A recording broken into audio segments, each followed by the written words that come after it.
This is Steve Shoney. I am the city manager for the city of Upper Arlington. I am here with my co-host. The promotion stuck. It did. I'm Darren Schulman. I'm the city attorney, and I booked my first guest. You did. Sort of. You had to book him twice because we lost the whole thing. So we have a very, very exciting guest today. But before we get to that, we've got a couple of housekeeping items. First of all, back in the podcast with us is Jackie Thiel. Jackie. Real deal Thiel's back. She is. It's like what is it, a penny? You can't get rid of them. They always come back. Yeah, bad penny. I found myself in a new role, though. I'm in, like, Flynn now. We can't get rid of the producer. No, she is subbing for producer Maggie, who's out for a little bit. So thank you, Jackie, for subbing in. We also have some housekeeping related to our theme song. So as you all heard, we had our officially licensed theme song from Colin Gall and podcast, and I went and saw Colin a couple weeks ago down at Natalie's in Grandview, and he had a great show. And then he starts introducing a song, and he says, this song is really deep and personal to me, and it's so good that it had been used as the theme song for a like prominent he gave us a shout out. A prominent local podcast. He started to give us a shout out, and I was feeling all warm and fuzzy. And then it became clear he had feelings about the fact that we had used Katie Oberle's song for an episode. And I just want to say to Colin, we're sorry we hurt your feelings. This is intended to be a very positive show. I know that Katie would be deeply, deeply hurt. Katie of all people would be. Katie she of was all like the people. nicest person. She is the nicest person of all. And so if anyone has the opportunity to go see Colin anytime soon when he's playing this spring, ask him to play podcast because you heard it recommended here and you want him to know how much you love him and you love the show. Don't you think that's a fair way to do it? I do, and I will continue to honor our royalties deal with him. We will honor our royalties deal. Colin, by the way, gets all of our advertising revenue in perpetuity from this show. Which is zero. So with that, I do want to turn to our guest today. I'm very excited. We have a guest who's a little bit new to the community. Been in the community for a year and a half, 2 years? 1 year. 1 year. Gosh, time flies. 1 year. It does. You've had a busy year. It has. A couple things going on. We can talk about that, I'm sure. We can talk about that a little bit. A few topics to cover. Our guest hails from Dodge City, Kansas. Comes to us by way of a lot of different university towns. With us is the athletic director for The Ohio State University, Ross Bjork. Ross, welcome. Thank you guys for having me on. And I'm sorry I did not wear my scarlet, we'll say scarlet, yes, indeed, cardigan sweater. But you have a nice... It's 75 degrees today. So I I have my spring outfit on. It is. I got to say that the spring jacket, it's pretty good. I appreciate it. But you guys look great. I will go so far as to say we would wear jackets like that instead of the sweaters. It's not themed, but they just look cool. It's a cool jacket. We can talk about it. Look at the picture. If you and haven't, see which one of us is better dressed. Yeah, it's going to be Ross. Yeah, okay. But no, thanks for having me on. Proud to be a resident of Upper Arlington, so I think that's part of being on the show, right? That is part of being. Yeah, you either have to live here or do business here. So very, very humbled to be on your show. Appreciate the invitation. So you actually did some homework and listened to a couple of episodes before you came in today, mostly with some of our folks who have an OSU connection, some folks you've gotten to know, so you know a little bit about what you're in for. Right. And I still showed up, like you guys said. That was my joke, yeah. Right, and still came. See, he's smart. He knows what he's getting into. Yeah. So you know that we start every show with Start Bench Cut. As the athletic director for The Ohio State University, I would hope you understand the concept of Start Bench Cut. We do. Okay. You don't like to cut athletes in college athletics, right? But, we do have some new parameters coming in our business. So, yes, I get the concept. You get the concept. Yep. Well, we're going to mix it up for you here because I don't want you to feel bad about cutting any people. Okay. I can see you're a nice guy. So, So what you did say in your kind of pre-questionnaire was that you're a fan of 80s rock. And so we have an 80s rock themed Start Bench Cut for you. Okay. Now the twist is so the start equivalent gets played at every sporting event. Like you're playing that, and I'm talking football to hockey to volleyball to feel like everything is playing. That's the the start. That's the start. The bench, you can pick one sporting event where the song gets played, and that's it, like every game for it. And you have to tell us which one it is. And then the cut, that song doesn't exist anymore. Okay. And this isn't the concept of sports anthem, so to speak. Okay. So and we were fighting about this, so we have some backups. Gotcha. You're allowed to tell us this stinks. Okay, so the first song option is Welcome to the Jungle by Guns N' Roses. Okay. Second is Jump by Van Halen. And the third is Hell's Bells by AC/DC. Oh, jeez. So which one is getting played literally at every Ohio State game? I'd probably go Jump. That just, you got to have energy and you got to have passion, right? So I'd say Jump would be. So literally every start. So from now on, anyone goes to Ohio State game, expect to hear Jump. Now, you know what's going to happen is there's going to be 3 news reports after this podcast that's going to say Ross Bjork said every sporting event, every anthem is going to be Jump now. The official song, even though Ohio this State. is all fictitious, so we're having fun. And you will commit to doing the David Lee Roth jump and splits, right? That's exactly what's going to happen. Okay. All right. Okay. So which one the is 2 left? One sport of your choice, and I want to know the song and which sport you're picking it for. So what's left is Hell's Bells, AC/DC, Welcome to the Jungle by Guns N' Roses. All right, so I think we could have some themes around jungle for some of our sports, right, where we want like tight atmospheres. So I'd say Welcome to the Jungle. We would keep that. Do you have a sport in your mind that you think would be a good fit for it? I think like women's ice hockey, playing the ice rink, small arena. Yesterday at our softball game, we played number 1 Texas, and it was sold out. We had 1,200 people there. It was packed. We lost 4-2, but we hit a home run in the 6th inning, and the place was going crazy. So I think, Welcome to the Jungle. I think we can really theme out Hell's some Bells of our is gone. sports. Hell's Bells. Oh, man, that hurts because the Hell's Bells, you get the whole. I know. It's a good defensive song, right? Yeah. So here's why we're glad we actually let you answer the question. While we were fighting, we were sure that we're not Jump. fighting. We were discussing. We were sure Jump was going to get cut. Really? Okay. Yeah. Okay. So we had backups. Okay. So first of all, did you like those 3, or do you think it was too easy? Yeah, I think those are good. So do you want to give him your backup anyway, Steve? What was my backup? I don't have my glasses on, dude. Do you want me to spoil it for you? Yeah, go ahead. Steve wanted to throw in "Should I Stay or Should I Go" by The Clash. No. Oh, okay.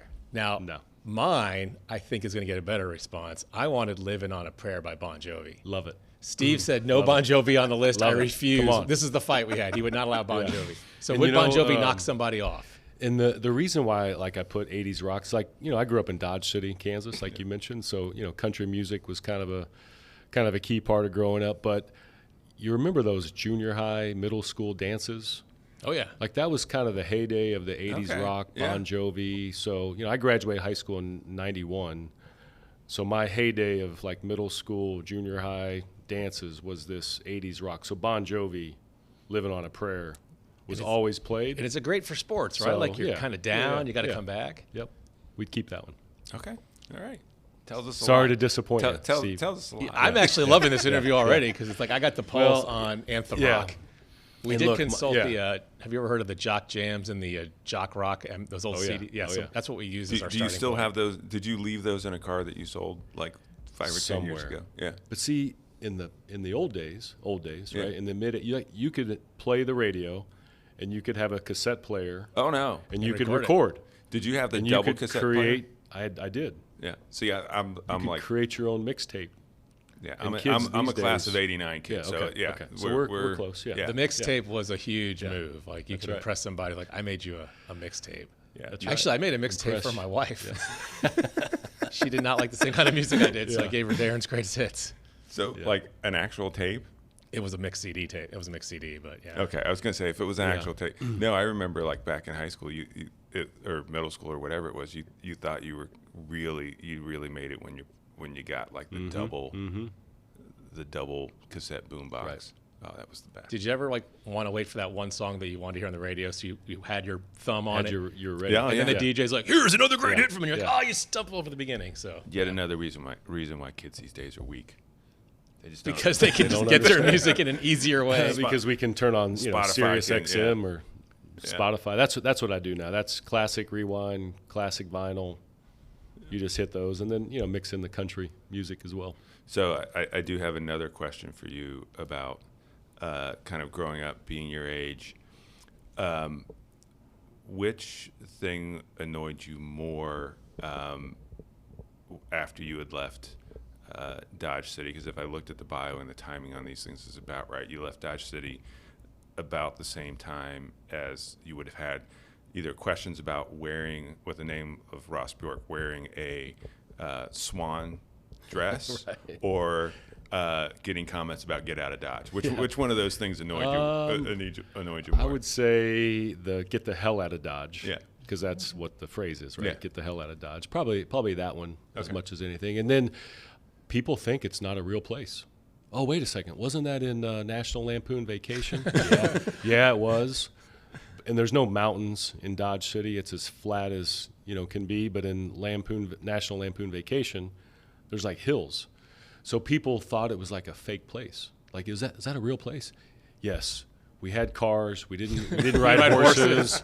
We didn't have dirt roads. Like, we went to school like everybody else. It was a normal life. So it was actually a lot of like, is that a real place for sure? Are you like Dodge City? Like, you grew up there? Like, you live there? Yeah. We're people just like you. Yeah. So it was a lot of sort of verification. But the get the hell out of Dodge theme has stuck quite a bit. I used to check a lot of my mentions and references on social media. Right now, I don't pay attention. I don't see any of that stuff. I would get made fun of a lot with the Bjork swan outfit. If I would do something goofy, or maybe there'd be a picture of me in some goofy moment somewhere that somebody turned into some meme, it would usually end up with Bjork, the singer, and the swan outfit somehow. And they'd connect that, and so my kids would laugh at me because of that. Do you generally like have positive feelings for Bjork the singer, or are you like, I'm just sick of the comparison? Yeah, I never really listen to the music, so I don't know if anyone maybe does. We're related somewhere down the line. She's like I one think of she's those from people Iceland. everyone knows about. Yeah. My heritage is more on the Swedish side, so who knows? So as far as you know, no relation. No relation, as far as I know. Okay, glad we cleared that up. Yep. That's what everyone wanted. I think that is what everybody. Yep. Okay, we're good. Okay, podcast over. We solved the mystery. We solved the mystery. Get the hell out of Dodge. Yeah, that's what I've done. Okay, good. So I'm curious, like, athletic directors seem to come from different paths. A coach can be a former player, an assistant, but how does one go into the field of athletic directing? I mean, we've kind of talked about your start. So how did you get into where you are now? Yeah, there's no cookie cutter way to do it, especially in this era of what we've been dealing with. If you take sort of when I started coming up in the early mid 90s, a lot of times it was the former coach who had transitioned to become the AD, and they just sort of ran out of time as a coach, but they were beloved in the community. There was some period of time where ADs and the football coach were the same person. Where I came from at Texas A&M, up until the mid 80s, in order to be the AD, you had to be the football coach. The football coach was automatically the athletic director. So that era had started to really fade away in the late 80s, early 90s, and then it became more of a business approach. You had to understand business, you had to understand law and legal aspects, you had to understand contract administration, you had to understand how to build buildings, so you had to be a little bit of an architect and a kind of a visionary around buildings. And so I was just fascinated by the industry of sports. Growing up in Dodge City, we had not much to do. So we hung out with our friends, we played outside, and we played games. And then you got on organized teams. I mean, playing t-ball at 5 years old, and my first football team was a fifth grade junior Cavalier program that was ran by the local college there. I just was fascinated by the business aspect. So when I got to college, I did a bunch of research on what does it take to become an AD. I would so send off. You knew back in college that's where you wanted. I knew that's what I wanted to do. Oh, that's cool. In high school, I probably dreamed of, I want to be the GM of the Chicago Bears. I love the Chicago Bears. Walter Payton was like a hero, idol. So I love the Bears. I love the Kansas City Royals. So I thought I wanted to be the general manager of one of those two teams. That's probably not possible, right? Growing up in Dodge City, you're probably not going to have those opportunities. But college was an avenue. I was the first person in my immediate family. Mom and dad did not go to college. My sister was not on that pathway to go to college. And so college athletics was a pathway to sort of have something that you could aspire to.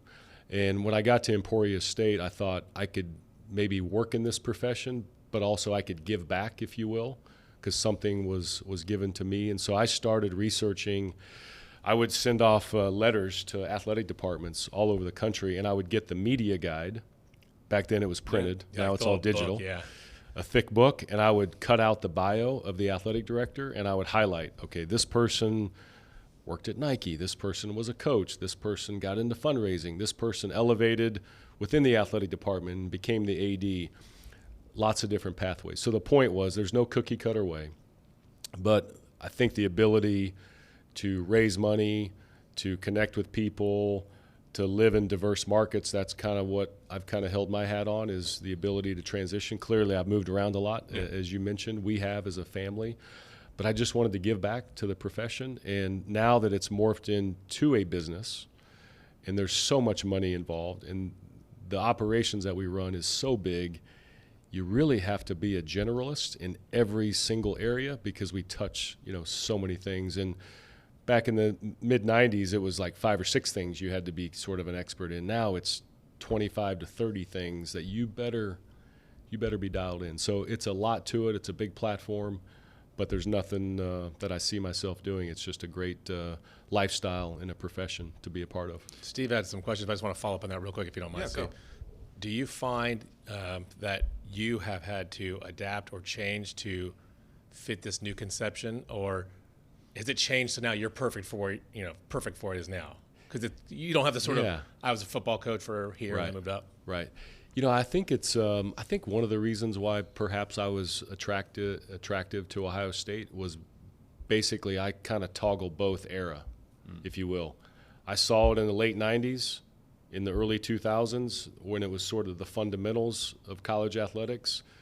And then I think I'm young enough where I know how to modernize, and we've been, I think, aggressive at all the places that I've been prior to Ohio State. And I think that's what made me attractive to Ted Carter, was to say, look, this guy, he's young enough to have the energy to adapt and modernize, but he also has the experience to see maybe what didn't work over the years and how we need to adapt. So I look at myself as somebody that can really kind of live in both eras. We can hold on to the ideals of amateur athletics. Well, that didn't work. Right? And I was a believer in that. I was a product of that. We understood what that meant. But if we would have adapted simple things over time, we wouldn't be in this spot with all this uncertainty. But now that we are, we better go and we better move. And so I think I have the mindset to deal with that. So I think understanding sort of both concepts in both eras in college athletics, I think is a benefit, versus if you only know this part of it and you don't understand the pitfalls of the past, maybe you could get trapped in a kind of a single mindset. So I think I kind of bridge the gap, if you will. So how do you make sense of this whole, as you said, chaotic kind of a system that you're in now? Because my mind, I work and think in analogies, right? I want to draw an analogy to something. So your position isn't like a general manager or team president of a professional sports team, because you've got how many sports do you have? We have 36. Right. So there's no way to be the general manager of all 36 sports. Right. And so it's not that, but you're not running a more traditional business. I mean, if there was a kind of analogy that you were going to draw this to, your job is like what? Yeah, I'm not sure there is. I've actually run into, sort of business consultants and people, over time that would say being an athletic director might be one of the most complex, CEO type positions anywhere in the world. So I don't know if there's an analogy that you could compare it to, because we have education at the centerpiece, right? Then we generate revenue. But every penny that we generate, we spend. Yeah. So we're not really saving any sort of reserve or principal, or, we invest that money back into the program. So you are building some equity, if you will, but it's not a true business enterprise. There are programs that basically fund our entire athletic department, football, and a little bit of men's basketball. And then there's programs that don't generate anything. And if you were looking at it just from a pure profit and loss P&L statement, nobody would run a business that way. But we're providing opportunity to young people. So a complex, multifaceted, multi-regulated to some degree, even though it's less regulation perhaps. Higher education. Nobody else in the world does higher education in sports. Yeah. So I don't know. So if there's a comparable, maybe city government. I was going to say this is going to sound really self-serving, but city government. And look, how big is your annual budget? $300 million. So you guys are 6 times the size of UA, but if you were to look at a city the size of a Columbus or an Indianapolis or that's basically what you're running. Yeah. Add to that the entertainment industry side of running a sports business. So basically you're a combination of professional sports and a government, because you've got that mission-driven thing. You're not driven by the profit, but you've got this vast span of kind of your bottom line is not a single bottom line. Right. I just love how Steve's going to come out of this saying, well, I think our guest and I'm basically an athletic director. That's where I thought Steve was. So basically, you're saying if I'm pretty good at my job, I could do, I could be the athletic director for us. Maybe at some very small college somewhere. Yeah. So you might be. Look, it's all transferable skill. That's what we always say. We have 600 employees. Yeah. We have and when you say employees, you're not talking about the students, because I know we have the NIL. Right? This is like employees. Employees that work on behalf of athletics and also business advancement, which is part of athletics. We have 1,100 athletes. So that is like a small city government, if you will. Bigger than us. And then our constituents, if you think about it, it's the entire state of Ohio, and then everybody who's a Buckeye fan who lives out of the state and worldwide. So that's our constituents. So it's hard to, if you, there's a plot that I have in my office, and it's athletics in the middle, and it has a list of kind of like these bubbles of constituents. And I think it might be up to 37 different constituent groups. Wow. From parents to now agents. We need federal government legislation. We have to work with our local partners in government. To coaches. Everybody that touches college athletics. It's fans, donors, alumni, former athletes. It's really fascinating how many people. So maybe it is like city government. We have to be a little bit political, right? We have to act like a politician, if you will, not in a bad way, but not have that negative connotation, but just to say, look, we got to be kind of all things to all people. Yeah. That's what city government. You got stakeholders and not shareholders. Right. That's right. Well, and hearing you say that you have 1,100 athletes really puts it into perspective that, that's so many sports, it's so many different drives that people have, and just putting that all together into one program. It's pretty impressive. It's massive. And what I say, the philosophy that we have is we're not the most important thing that happens on campus. Let's be clear about that. We're saving lives literally in the Wexner Medical Center, 500 feet away. We're playing a football game, but we're the most visible. And when I speak to students on our own campus, and I'll say, how many athletes do you think we have? Oh, we have 5,000 athletes. We have 3,000, 2,500. And when I tell them only 1,100, quote unquote, they're kind of blown away, because they think and feel like it's so big. And so it's really a fascinating sort of just because they see the athletes positional. Everywhere. That's right. Yeah. That's right. Yeah. So you've touched on these, but for someone who maybe doesn't like sports, I do love sports, but for someone who doesn't, what does an athletic director do now? Are you setting the schedules? Are you building buildings? You've touched on this, but what are the five? You're not like the high school athletic director where you're coordinating buses, right? Yeah, that's not part of the job. You're not getting the snacks after the game. If need be. Okay. What are the top 5 things you have to do, or how do you want to sum it up? We get asked this question a lot, especially in this modern era. My 2 boys, Peyton and Paxton, they think that all I do is go to games and give a speech. That's a great job. Like this morning, I was leaving the house and go on really cool podcasts. Yeah, and go on cool podcasts. So this is kind of like a speech, right? Interview, speech. And I was leaving, and he's like, "Dad, what do you?" And I said, "Well, I'm going to a panel discussion. First thing, it's like a breakfast meeting." And he's like, "Oh, so you're giving another speech, and then you're going to check email, and then what? Are you going to a game right now? You going to a game?" So, but no, in all seriousness, here's what I believe that AD should be doing. To me, we have to drive the everyday culture of our organization every single day with lots of people, with lots of touch points. If we don't have the right positive culture, is it perfect? No. But culture is constant. We have to constantly be working on that. So driving the everyday culture. To me, we have to be involved in making sure we have the right people, so coaches and staff development, because they impact our athletes. I can't be everywhere to those 1,100 athletes. I can't be everywhere to every staff member. So do we have the right leadership in place? So coaches and staff development. And then there are times where we have to make change. And we don't like to do that, but when you do make a change, you do it the right way, you're humanistic about it. So coaches and staff development. External resource acquisition, community engagement. To me, that's part of what we do. We generate all of our own money. So our $300 million budget is 100% self-generated, no institutional support, all those kind of things. And there's only a few athletic departments that can actually say that, especially in this modern era. And then there's kind of a teaching and educating element to it. There's life after sport. We want all of our athletes to go pro.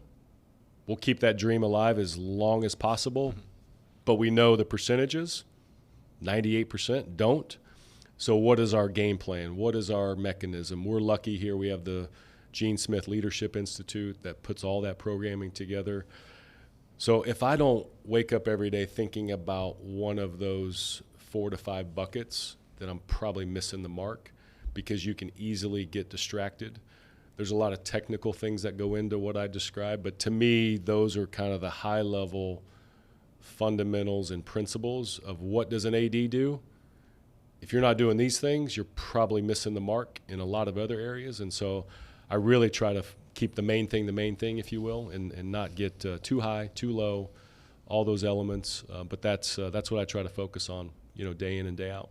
So we actually, our police department has been working with the athletic department's kind of internship placement team, and hopefully I think we're going to have one of your student athletes coming and working for us over the summer. So we're super excited about it. Perfect. Yeah. Yeah, we call it Bucks Go Pro. Yep. It's a whole program, and then there's 1.0 and 2.0, and all this stuff was put in place way before I got here. But that's one of those things, wow, that's powerful. That makes an impact, not only on the young person, but also community relations. So thanks for looking at our athletes like that. Yeah, and it's just one of our, it's actually one of our school resource officers found out about the program, really leaned into it. It's not something that his job is not recruiting, but he really leaned into it and found a receptive team from your folks. And so That's cool. We're really excited about it. So off the field or off the court, what's the thing that as you look forward, you're really excited about? Here at Ohio State? Yeah. Just in general? Or actually in general, too. Yeah. One of the things I feel like I'm behind a little bit is just meeting more people in our community. One of the things I think is really fascinating about Columbus, people ask me all the time, what has surprised you the most? And my answer has been, we're a small town in a big city. Mm-hmm. And so I feel like I'm a little behind. So just the opportunity to meet more people, I'm really excited about that, and continuing, dialogue. Like, we haven't met yet, right? We've been in Arlington since, June 1st. I got in town on March 1st. So just meeting more people because it has that small town feel. So I'm excited about that. And then I told our staff this at 2 different staff meetings. We could wake up every day at Ohio State Athletics and we could keep doing the same thing that we've been doing the last 20 years or the last 5 years, whatever the window is, and we will have a great athletic department. That's proven. Yeah. We could do that. Or we could decide to engage and lead at a higher level, and we can actually be transformational because it's Ohio State. The point is, we have more potential to grow. We have more potential to get more people involved in our athletic department, whether that's fundraising, whether that's buying a ticket, a T-shirt. So because Buckeye Nation is so strong, because we have the biggest brand in college athletics, because if you have a foot or a finger or you were born in Ohio, you're a Buckeye, either by birth or because you live here. If you don't embrace it, you'll probably get pushed to the side, right? As a Northwestern graduate, you're a Buckeye, right? You can get shunned easily. You get made fun of. So it's a powerful tool to say, what's our ceiling? We don't really know what our now we just won a national championship, so that's a ceiling, right, from a football standpoint. But as far as the engagement, the community outreach, there's a huge upside because there's so many people that love the Buckeyes. And so how do we use data? How do we use technology? How do we use AI to attract all that? So that's what has me excited about the future is, man, there's room to grow. And so engaging in that and trying to figure that puzzle out, to me, that has me juiced and excited to say, okay, what is the ceiling? We don't really know yet, but we know there's more because Buckeye Nation and the brand power is so strong around Ohio State. So speaking of trying new things, I'm guessing it was partially in play before you got here, if I'm thinking of it, but the outdoor game at Buckeye State. It was, yep. So it was in play. They did a wonderful job. It was so cool. I've been pushing for that since I got to Columbus, and they're like, oh, we can never do it. It's not possible. Right. So whatever role you had, thank you, but it was really cool. Like the branding was on and everything. Unbelievable. I think it really, I'd sat there and thought about it afterwards. I think it has a chance to really galvanize the whole city around the hockey component, obviously with the Blue Jackets. I think even more so around Ohio State and just, hey, this is a community impact. It wasn't a Buckeye event, right? And so I think that made it so unique in terms of pulling maybe a unique feature into our program. And so I think you're exactly right. And how do we capitalize on that with the Blue Jackets, the Sports Commission? The NHL was blown away at the production. Our staff did an amazing job. So the reason why it happened is because we had to get the stadium prepared to host a college football playoff game. And before, once you hit December 1st, I mean, you're turning off water valves and you're turning off connections to your concession stands because if that water's running through in January, it's going to bust, right? You know, as a city planner, right? Yeah. You have pipes bust all the time.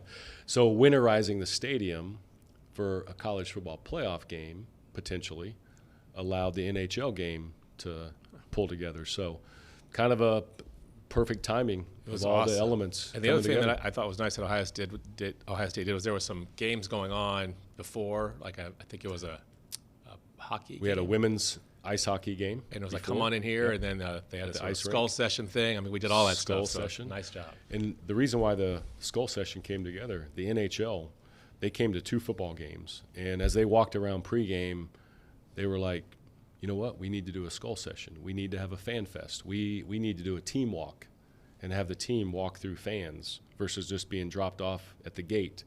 We want the band to enter just like they do for Ohio State games. So those are all their ideas because they saw football game and the pageantry around that. So a credit to them for capturing the sort of the brand value of Ohio State. Well, and if you go back, it really is it.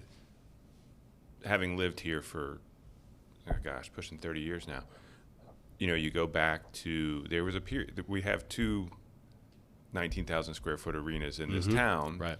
Because the university and pro sports did not play well together in this town. And I'm sure somebody has filled you in on that history. Yes, I've heard those stories. Maybe heard that once or twice. And I do think it is really exciting to hear you talk about seeing the benefit of that tie and the fact that it's not a zero-sum game when you talk about the sports dollar in this town. If you lift it up, it's better for everybody. Right. That's really exciting to hear you talk about. And again, well before I got here, athletics, through our unit called Business Advancement, we actually operate Nationwide Arena, through CAM, Columbus Arena Management, through the county. So again, that synergy and making sure that we communicate, that there's visibility. Hey, they've got a show one night. That means the shot might be open for another show or vice versa. Now we operate Mershon Auditorium for smaller shows. So having that synergy, I think is critical to success where it just uplifts everybody. We partner with the Columbus Sports Commission on, we've got the women's volleyball Final Four. We've got the basketball Final Four coming up again on the women's side. Yeah. So, when's that? Those 29, I think. That was huge last time. Yeah. Volleyball's 27. Okay. Women's basketball. So those partnerships, because we're all aligned, is critical. So maintaining that, growing upon that, I think is powerful here in this city. So if you, shifting gears a little bit, if you had a Saturday and shockingly had no commitments, what are you doing? What am I going to do? Is this something you've never had the opportunity? Is there a Saturday that you have nothing to do? Yeah. Let's see. Okay, no. When you say no commitments, no Buckeye commitments. I'm going to let Ohio you define State. I'm going to let you define the question however you want to define it. So if there's nothing on the schedule from a Buckeye standpoint, there's probably either one of my sons is probably doing something. Our oldest son actually just transferred and is playing football at Youngstown State. Oh, cool. So they just started spring practice. So they're going to be practicing every Saturday. Their spring game is the same spring game as Ohio State, so I gotta figure out the scheduling on that piece of it. You might know someone who can adjust that. Maybe so. I think they're set up there. Maybe I could call Coach Tressel. Maybe he still has influence up there. I think we're set on our end. So I'm probably with my kids. But you know what? Based on where we live, I bought a foldable kayak. Oh, cool. If you've ever heard of those. No. Yeah. How does that work? It's unbelievable. It's like Doesn't made leak? out of it doesn't leak at all. So the Scioto River Yeah. is not far from our house. So I can put that in my car. I can go there. It unfolds. You strap it in. So I found myself doing that in July and August before we had activities. So I'm looking forward now that it's thawed out. Our rowing team is on the Scioto. So I look forward to kind of just moments like that. You got a spot you can store the boat. I mean, you don't have to use a foldable one. I probably could have done that. Yeah, you but I probably wasn't thinking that far ahead. I was trying to just be, minimalist and make it easy. But it was so funny. The first day that I did it, I got pulled over by On the water? Columbus Police Department officer on the water. Are they just hanging out for speeders or something? I didn't have a sticker. Yeah. I didn't have a sticker. I didn't know. No, dude, say you were rowing so fast they had to. Yeah, I had a speeding ticket for going 100 And on so the water. I was kind of like off in the middle, and he comes pulling up, and he starts to write the ticket. This is hilarious. This is not where you're kind of going, but it's kind of funny. Yeah, that's fine. He starts to write the ticket, and he said, what's your name? I didn't have my driver's license. It was in the car. you're boating, Like I'm out.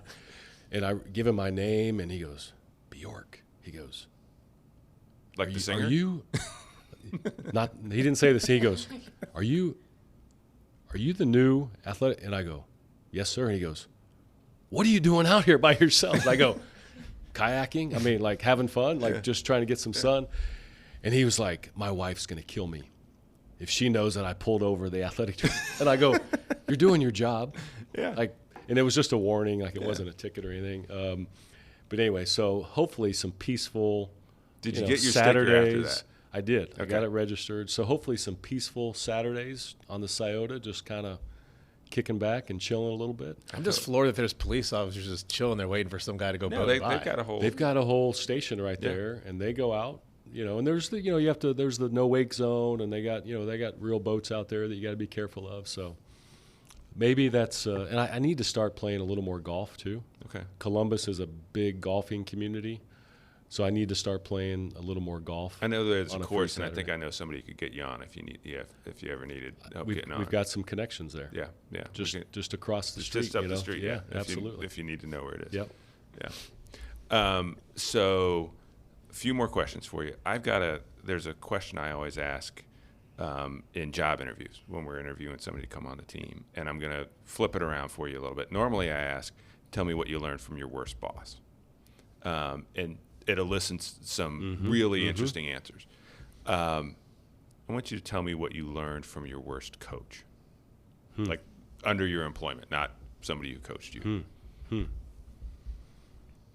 I don't know if I ever had like a worst coach per se, because I think I learned something from all of them in some way, shape, or form. And by the way, I meant coaches that worked for you. Yeah, coaches that worked for me. Okay. Not that coached me. Okay. Yeah, no. That worked for me. Yeah.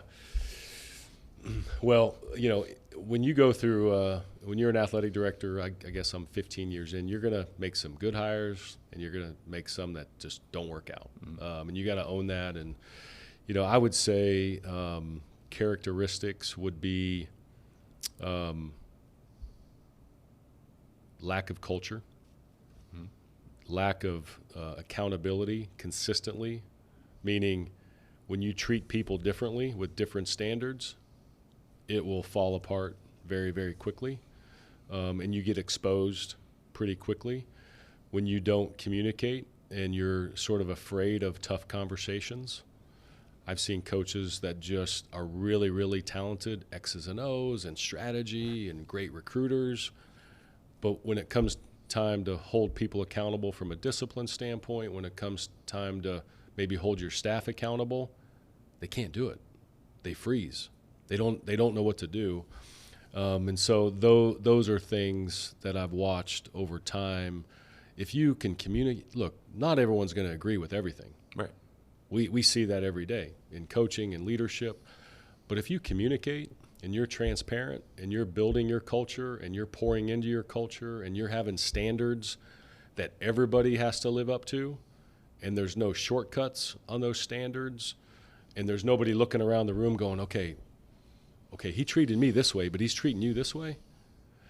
If you have all of that in the right box and the right framework, you can be successful. You will win games.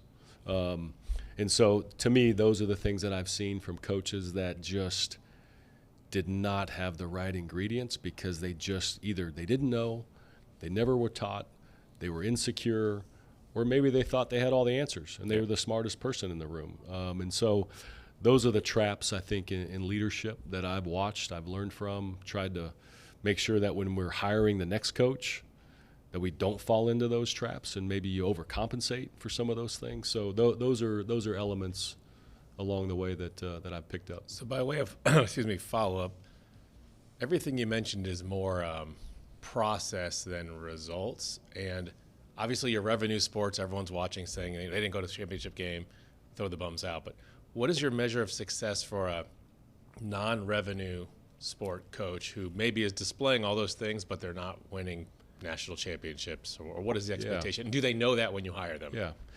Yeah, I think, look, each situation is different, right? The standards, look, at Ohio State, excellence is a standard for sure, but what did that program inherit? What's the recruiting base look like?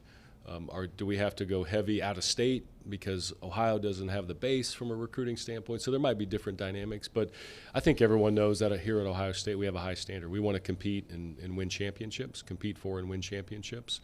So I think that's kind of fundamental.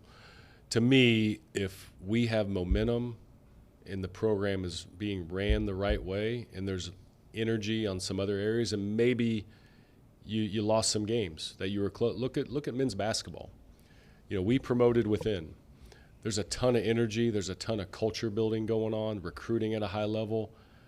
But we haven't won some of those close games, right? But Jake's the right guy. So that's an example of, hey, maybe we haven't won as many games as we want to win, but the other pieces are in place for kind of that long-term success. So those are the elements that we look for. Now, sometimes it's just not working.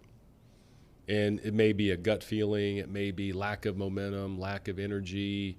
The coach is kind of stuck a little bit, and they don't know how to get out of it, and you just have to, make a change. So those are the processes and those are the elements that we go through, when we analyze coaches and programs. And, and if you have to make a leadership change, you have to do it. And it's best for the program. You just, then you just do it the right way. So we normally finish with two questions, and I'm going to ask them both to you, but I'll ask them a little different. So you've been here for a year, and the first question is normally, what do you love about UA?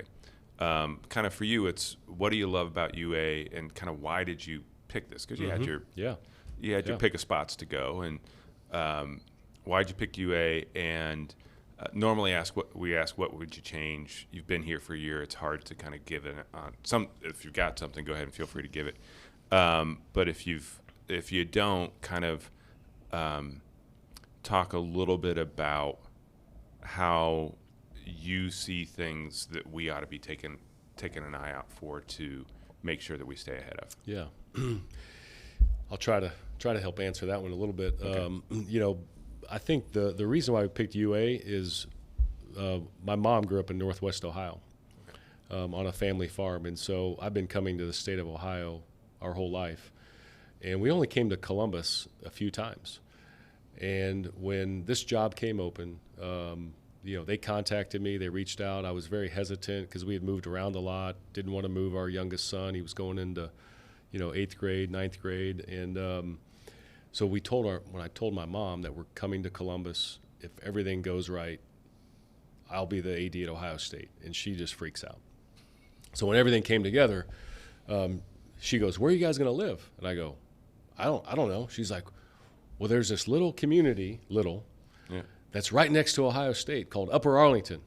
You ought to live there." Okay, we'll figure that out. I'm sure we're gonna have a realtor, this and that. Thanks, Mrs. Bjork. Yeah, exactly. And so, and she probably just knew it historically, right? That it was so close to campus. And then when we started like mapping out, okay, different houses, the market, et cetera, the fact that I could be 8 minutes, maybe 10 minutes with a couple stoplights, with our son in 8th grade, him being in middle school and playing sports, the ability to be close is just a lifesaver for us as a family. So one, had to be close, but my mom knew about Upper Arlington for historical sort of context. And then when we started looking, it was, wow, I can go down Lane Avenue, and I can go right to the Schottenstein Center, and then I turn left, and the Fawcett Center, where my office is right there, or I could get to the Shoe. Our son, so proximity is why we picked UA, but also obviously the vibrancy of the community. Our son loves the fact that he can ride his scooter and be safe. And he can still ride them in the parks. We literally just went through this whole process about so don't take that away. No, we did. Right. The legal people don't like it. Right? No, we left it in. Yeah. We left it in. He rode his scooter to Buckeye football games. Cool. Went down the pathway, down Lane Avenue. I mean, come on, what kid wouldn't dream of riding their scooter to a Big Ten, let alone an Ohio State game? So that was a cool moment for his buddies. I think the family atmosphere, as we were researching and understanding it, and we went pretty fast on making an offer, but everything we kept hearing was, oh, you have to pick UA. Family atmosphere, proximity, et cetera. Here's what I would say in terms of what would you change or maybe guard against is the thing I mentioned about we're a small town in a big city. Mm-hmm.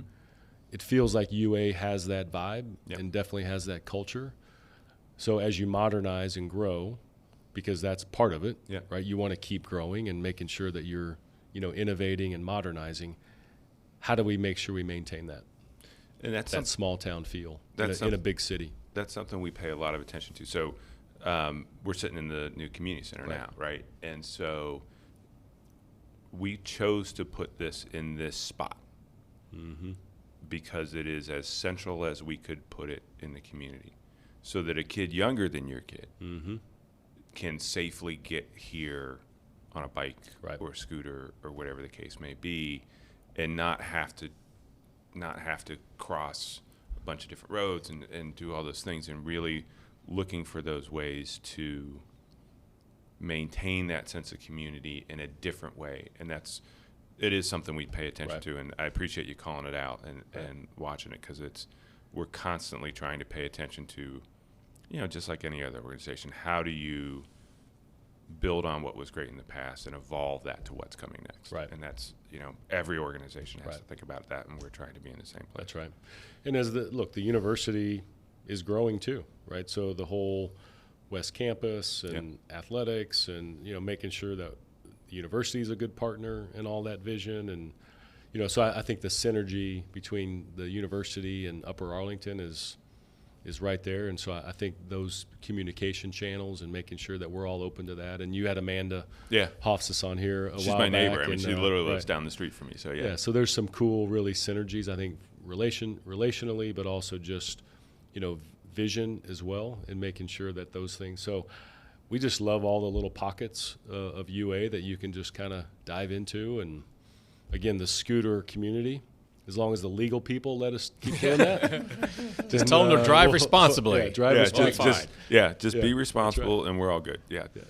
Keep it a scooter community. Yeah. There you go. All right. Well, listen, Ross, thank you so much for taking the time to be here with us. If there's ever anything we can do to help, if Coach Diebler needs help drawing up a play or two, just let us know. We'll help out. We have a practice gym. right here in this building. I mean, we Yeah. could, Yeah, I know. It's anytime. come over here and scout it out and run some plays. That's right. Well, Anytime. I have a standing offer that I have all 4 years of eligibility left, Okay. and I can just be that guy who helps your team GPA. Okay.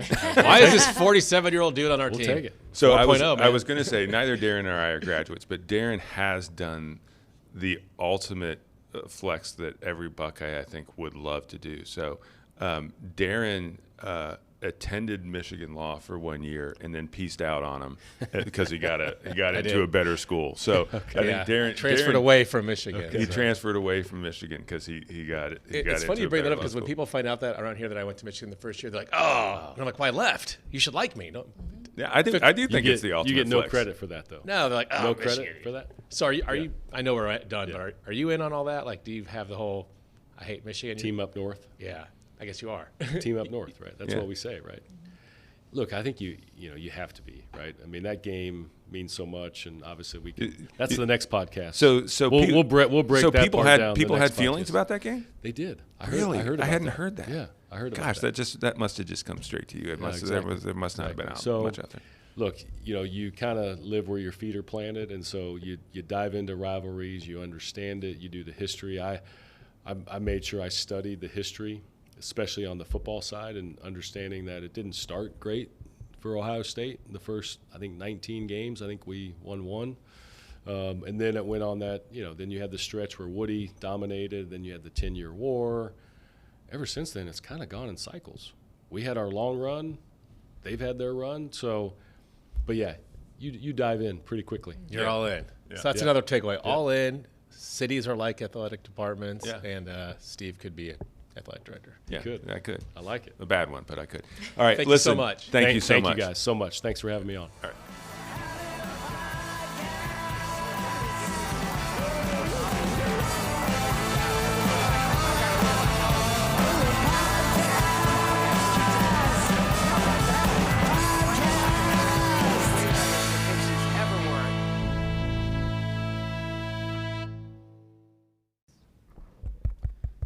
I hear that one. Hello. I hear myself. In a world.